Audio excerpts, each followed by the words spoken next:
დღევანდელი ვიდეოს თემა იქნება ინმარსაციდან შეტყობინების ამოღება. აგიხსნით თუ რა სახის შეტყობინებები მოდის, რისთვის არის საჭირო და როგორ ხდება ჩვენი არეის მოძებნა. ინმარსაციზე მოდის EGC-ის შეტყობინება, რაც იმას ნიშნავს, რომ ეს არის enhanced group call. იგზავნება ყველა station-ზე. გასათვალისწინებელია ის, თუ რომელ არეაში იმყოფებით. ამ არეის მოძებნა შეიძლება შეგვიძლია ვნახოთ Digital Publication Radio Signal 1-3-4-ში მოვნიშნავთ ნებისმიერ radio stations, ახლომახო radio stations, შემდეგ forecast areas და უკვე ამოგვიგდებს ინფორმაციას აი ასეთ დიაგრამას ამოგვიგდებს, სადაც შეგვიძლია ჩვენი არეის მოძებნა. ამ ყველაფერს გაჩვენოთ. ახლა გავხსნათ Digital Publication-ი. შედივართ Digital Publication Radio Signal 1-3-4-5-ში. გავხსნით Antalya Radio Stations, ვიდრე აგერის სკენდერუნთან ვიყოფებით. გავხსნათ. აგერ არის forecast area. და forecast area-ს გახსნის შემდეგ გვიჩვენებს დიაგრამას. დიაგრამის გახსნის შემდეგ ისე ვეძებთ ჩვენს არეას, აი აქ. გავადიდოთ. არის 23-ით მონიშნული. ახლა რას ნიშნავს ეს 23 გაჩვენებთ? აგერ მარცხენა ქვედა კუთხეში არის key. ხოლო ქვევი წერია დანიშნული არის 1 2 3 28-მდე. ჩვენი არეა არის 23, შესაბამისად გამოდის ტაურუსი. ვიმახსოვრებთ ტაურუსს. შეგიძლიათ თქვენც ამობეჭდოთ აი ასე. გააკეთოთ ლამინირება. და აღარ მოგიწევთ ყოველ ჯერზე Digital Publication 1-3-4-ის 1-3-4-5-ის გახსნა და მარტივად მოძებნით. გადმოვდივართ ინმარსაციზე. შევდივართ log-ში, ვაწვევით F6.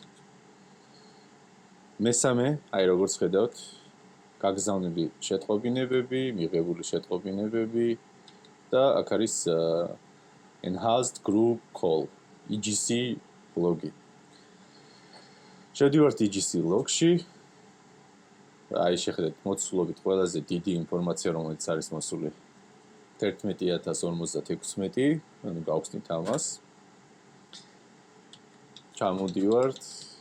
ჩამოდივართ ქვევით.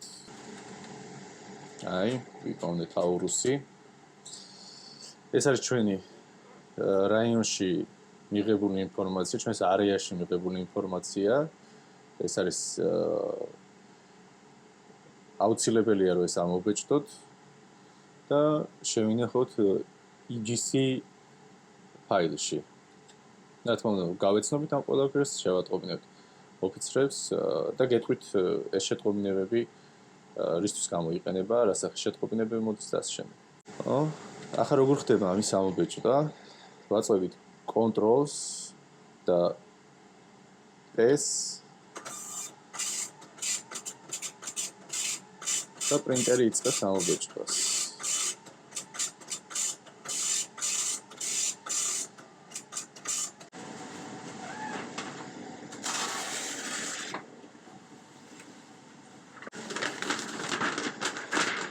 ახლა როდესაც ამობეჭდილი არის ინფორმაცია, გაჩვენებთ თუ რას ვაკეთებთ. პირველ რიგში ვიღებთ highlighters. highlighter-ით მოინიშნება თარიღი. ახლა ვეძებთ ტაურუსს. სად არის ტაურუსი? აგერ ვიპოვნე. აქ არის ტაურუსი. მოინიშნება ტაურუსი და მიღებული ინფორმაცია. ცოტა მიჭირს ცალი ხელით ამის მონიშნა, მოკლედ მთლიანი ინფორმაცია მოინიშნება. აქ დავაწერთ, რომ შემოწმებულია მეორე თანაშემწის მიერ და შეინახება EGC ფაილში.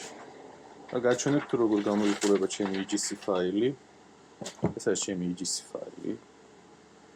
აქ არის არა მარტო EGC შეტყობინებები, არამედ Navtex შეტყობინებებიც. მაგრამ ეს გამოიყურება. ასევე არის დაყოფილი რაიონებად, აი ესე, როგორც ხედავთ. არეა 3, არეა 2 და შეინახება ჩემს EGC ფაილში.